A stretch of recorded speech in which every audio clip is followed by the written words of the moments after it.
Hello and welcome to this free mandolin lesson aimed at advanced players. What you were listening to there was my solo arrangement of Pachelbel's Canon in D, which is the aim of this lesson.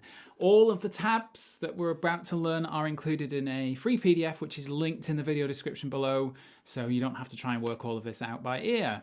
Before we start the lesson, we are so close to a major milestone in subscribers on this channel. It would mean a lot if you could hit subscribe and like on this video if you enjoy it.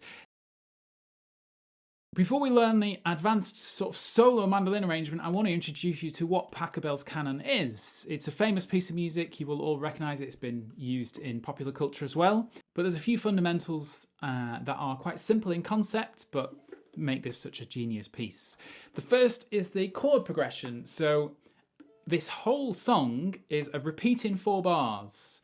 It's D, A, B minor, F sharp minor, G, D, G, A. Every single 4 bars has that chord progression. So what happens is, if every 4 bars has that chord progression, every 4 bars layered on top of each other works together harmonically. In music, the name canon, you may have done this in, the Ring Around the Roses in a primary school, where one musician starts a set amount of time after the previous musician. So everyone's playing pretty much the same melody, but 4 bars behind the person next to them. So what happens is each 4 bars essentially ends up sat on top of each other, creating that harmony, that constant harmony. And then just before I demonstrate how all that works, the other really nice thing about Pachelbel's Canon is how the piece gets progressively more complicated and busy. So the first melody you hear is just a sequence of 8 minims or 8 half notes.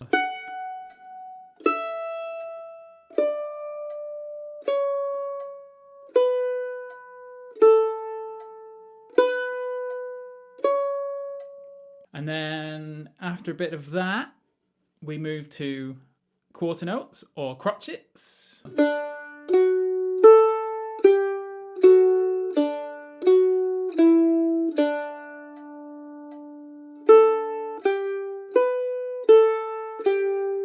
And then after the crotchets, we move to quavers or 8th notes.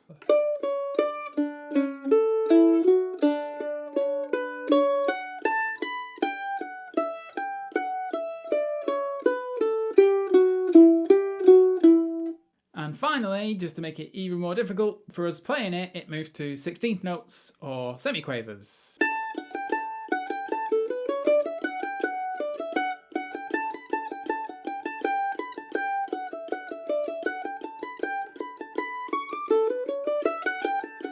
And if you imagine all of those starting one after the other, eventually they all pile on top of each other and you get this kind of sound happening.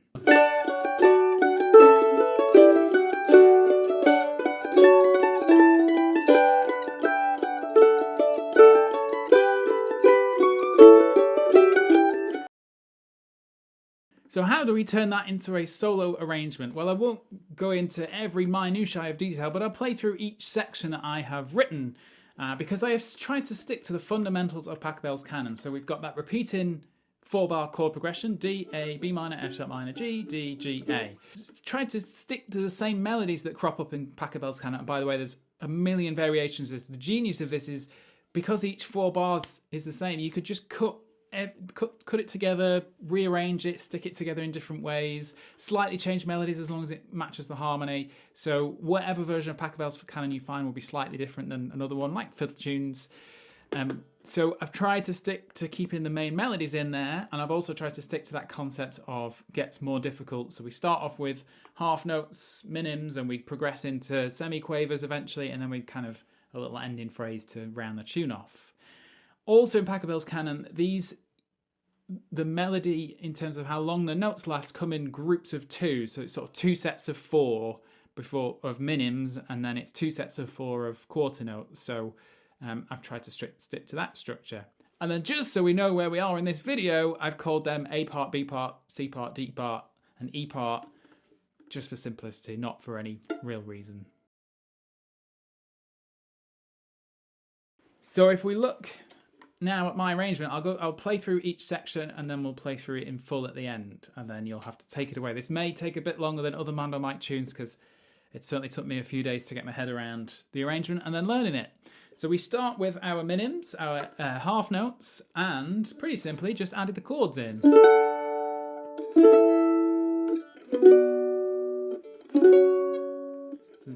G, D, and then G, A. And then what happens is the second line of half notes comes in and creates like a little harmony. You get that sound, but I feel like we could have, I've sort of kept it a little more complicated than that. So we get the...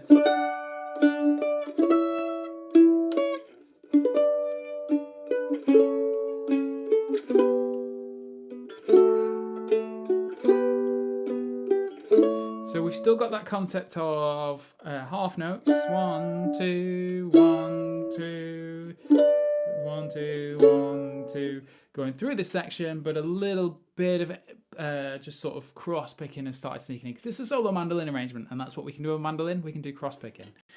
So if I just play that again, because that's probably quite significantly harder than the first line. So we start off with 0, 2, 0, 5, 2 to 2, 4, 0, and then a position shift and 7, 9, and 5 to 6, 7, and 4.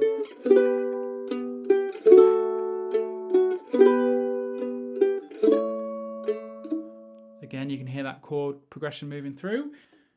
And then we hit the B part. The B part is now our quarter notes. So...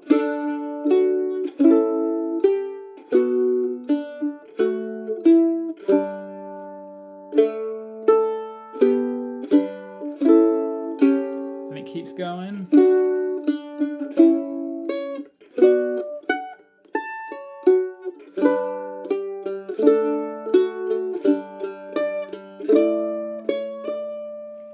So just, you know, a little double stoppy matching 1, 2, 3, 4, 1, 2. So it's almost a note on every beat, apart from the odd. So if I just play that one through one more time and close up, it's like this: 3, 4.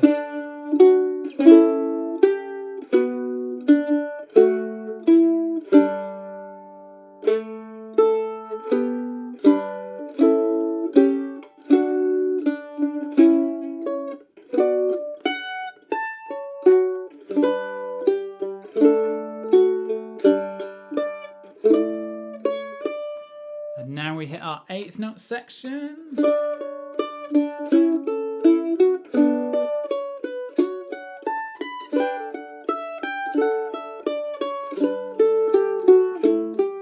So for the first 4 bars, that's quite the famous melody for this one.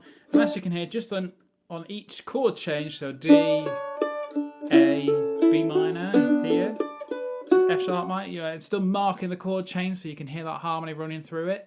The second half of this gets very cross-picky.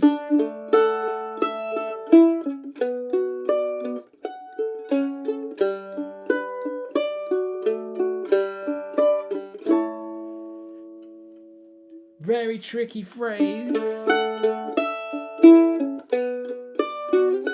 But again, just following the chords. So D, A, B minor, F sharp minor, G, D, G, A. And then we hit our 16th note section.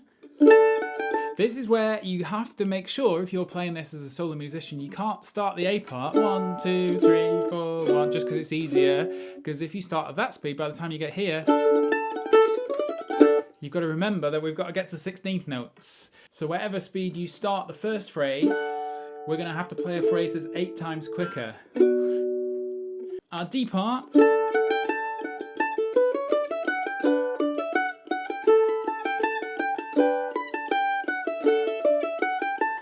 Position shift here to the 7.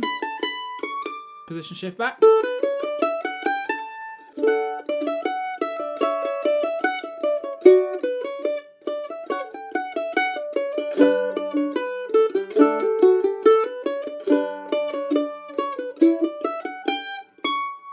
And then it ends like that. I can't actually decide which is the hardest section. They all end up being as hard as each other, but this is certainly most like a fiddle tune, but still trying to mark the chord changes. So D, A, B minor, F sharp minor, G, D, G, position shift, And then the chord progression resets. D, A, B minor, G, D.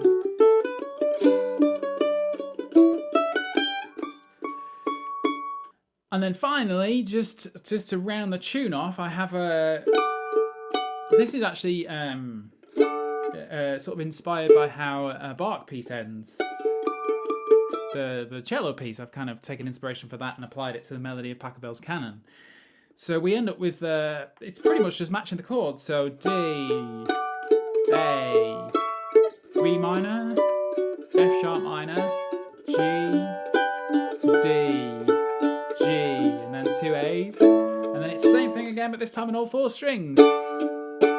A, B minor, F sharp minor, G, D.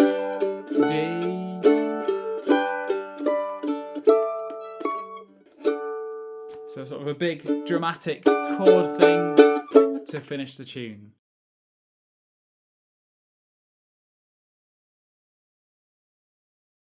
What I'll do now is I will play through it at 80 BPM because that's a balance of this not being really, really long as a thing to listen to, because you can always slow me down using the cog. So yeah, I'll try to give you a performance of how this should sound. Take it away, take it to your big family performance whenever that next one is. But yeah, this is Pachelbel's Canon for solo mandolin. 1, 2, 3, 4.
D.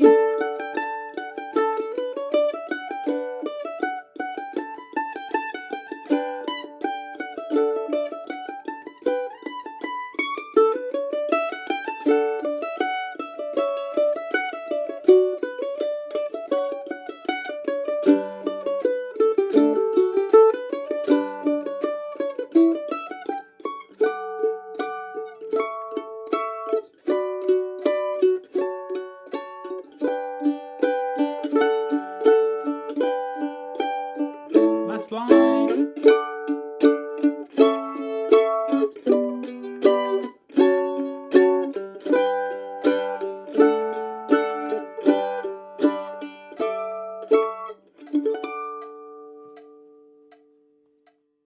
So there we have my arrangement of Pachelbel's Canon for solo mandolin. I hope you take it away and learn it, and also feel free to chop it up, move sections around, repeat sections that you like, get rid of sections you don't like, because that's the great thing and the genius of Pachelbel's Canon is how it's almost like Lego bricks, and you can just move them to where you suit, because with each 4-bar section the harmony's the same, so it all works. You could even if you have another mandolin player, you could both play it, start 4 bars apart, and it would all line up and you'd have the Canon element going on as well. So I hope you've enjoyed this lesson. Please do hit like and subscribe while you're here. Head over to mandomike.com for all the other free lessons that we've ever done. Nothing quite as complicated as this one, but there's plenty out there, and we'll see you next month.